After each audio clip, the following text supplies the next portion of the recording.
पुराने जमाने में शिकार का शौक आज के दौर से कहीं ज्यादा हुआ करता था।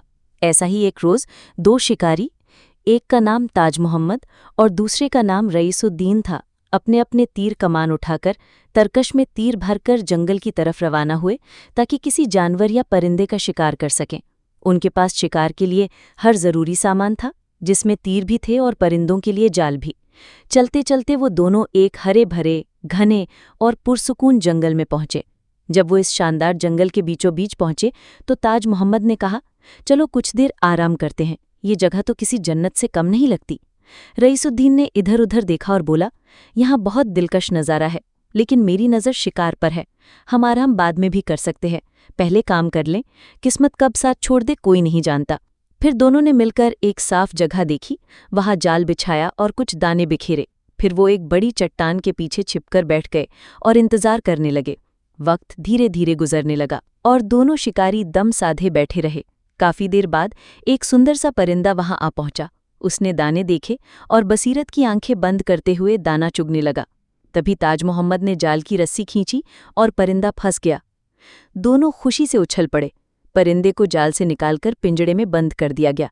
इस बीच असर के नमाज का वक्त हो गया और सूरज भी ढलने वाला था। रईसुद्दीन ने कहा, चलो वापस चलते हैं, देर नहीं करनी चाहिए।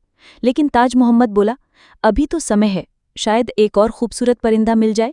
रईसुद्दीन ने मना किया, जंगल रात में खतरनाक हो सकता है, अगर कोई दरिंदा आ गया तो मुश्किल हो जाएगी। ताज मोहम्मद बोला, मैंने तो आज तक इस जंगल में कोई खतरा नहीं देखा, तुम जाना चाहते हो तो जाओ, मैं यहीं रुकूंगा। रईसुद्दीन ने कहा, ठीक है, मैं इस परिंदे को साथ ले जा रहा हूं और जो भी मिलेगा आधा हिस्सा तुम्हारा रहेगा। रईसुद्दीन परिंदा लेकर चल पड़ा। कुछ दूर चला तो देखा कि एक काफिला शहर की ओर जा रहा है। उसने किनारे खड़े होकर उन्हें रास्ता दिया। काफिला रुका और उसमें से नवाब बख्तियार मिर्जा उतरे। उन्होंने पूछा, कहो शिकारी, कहाँ से आ रहे हो? रईसुद्दीन ने कहा, जनाब, शिकार से लौट रहा हूं, और परिंदा दिखाया। नवाब ने उसे देखा और दंग रह गए। ये तो बहुत ही नायाब परिंदा है, क्या तुम इसे बेचोगे?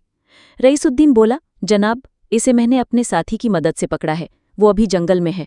अगर कुछ दिन मोहल्लत मिले तो हम दोनों हाजिर होकर फैसला करेंगे। नवाब बोले, ठीक है, मैं इंतजार करूंगा। कुछ दिन बीते मगर ताज मोहम्मद की कोई खबर नहीं मिली। परेशान होकर रईसुद्दीन उसके घर गया तो देखा कि ताज मोहम्मद घायल हालत में पड़ा है। बदन पर पट्टियां, माथे पर मरहम और चेहरे का रंग उड़ा हुआ है। ताज मोहम्मद ने बताया, रात को एक खौफनाक चीता आ गया था, मैंने जान बचाने के लिए घोड़े को छोड़कर खुद दौड़ लगा दी। रईसुद्दीन ने कहा, अच्छा हुआ जान बच गई, चलो अब नवाब से मिलते हैं, उन्होंने परिंदा खरीदने की पेशकश की है। ताज मोहम्मद को पहले यकीन नहीं हुआ कि परिंदा इतना कीमती है, लेकिन जब नवाब ने 1000 दिनार देने की बात की तो रईसुद्दीन खुश हो गया। पर ताज मोहम्मद बोला, नहीं, पहले बाजार में कीमत लगवाएं। वो बाजार गए, वहां 2-3 परिंदा फरोशों ने इसकी कीमत सिर्फ 50 दिनार बताई। रईसुद्दीन बोला, अब तो नवाब की बात मान लो। मगर ताज मोहम्मद बोला, नहीं, कल चलकर कहेंगे कि 2000 दिनार चाहिए। अगले दिन वो नवाब के पास गए और 2000 की मांग की। नवाब मुस्कुराया और मान गया, लेकिन ताज मोहम्मद का लालच बढ़ता गया। हर बार वो नई कीमत बताने लगा, 5000, फिर 10,000, फिर 12,000। नवाब मुस्कुराता रहा, हंसता रहा। आखिरकार उसने पिंजड़े से परिंदा उड़ाया और कहा, अब ये मेरा हो गया और तुम दोनों ने मुझे अच्छा मनोरंजन दिया, तुम्हें एक कौड़ी भी नहीं मिलेगी, जाओ, मेरी नज़रों से दूर हो जाओ। ताज मोहम्मद शर्मिंदा हो गया। रईसुद्दीन बोला, कहो, कितने में परिंदा बेचा? ताज मोहम्मद बोला, उसी कीमत पर जो नवाब ने तय की, यानी मुफ्त। अगली सुबह ताज मोहम्मद का दिल बुझा बुझा था, उसे पूरी रात नींद नहीं आई। सुबह होते ही वो उठा और रईसुद्दीन के घर जा पहुंचा। रईसुद्दीन ने दरवाज़ा खोला, तुम इतनी सुबह? भाई, रात भर सो नहीं पाया, ताज मोहम्मद बोला। अब समझ में आया कि लालच का अंजाम क्या होता है। रईसुद्दीन मुस्कुराया, चलो, देर से सही, समझ तो आया। उसी समय बाहर एक सवारी आकर रुकी। नवाब बख्तियार मिर्जा का वजीर था। वो उतरकर बोला, जनाब, नवाब साहब आपको बुला रहे हैं। उन्होंने कहा है कि आज के दिन उनका एक खास फैसला है।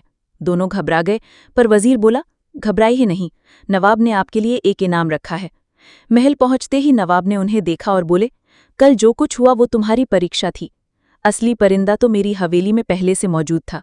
जो तुम लाए थे वो एक मामूली परिंदा था, लेकिन मैंने तुम्हारा धैर्य और लालच देखना चाहा। नवाब ने एक इशारे पर खजांची को बुलाया और दोनों को 500-500 दिनार दिए और साथ में एक सलाह। जिंदगी में लालच और जल्दबाजी से हमेशा बचो। दोनों ने झुककर सलाम किया और वापस अपने गांव की ओर चल पड़े। ताज मोहम्मद अब पूरी तरह बदल चुका था। रास्ते भर वो हर किसी से यही कहता गया, लालच बुरी बला है और जो बंटवारे को समझे वही असली इंसान है।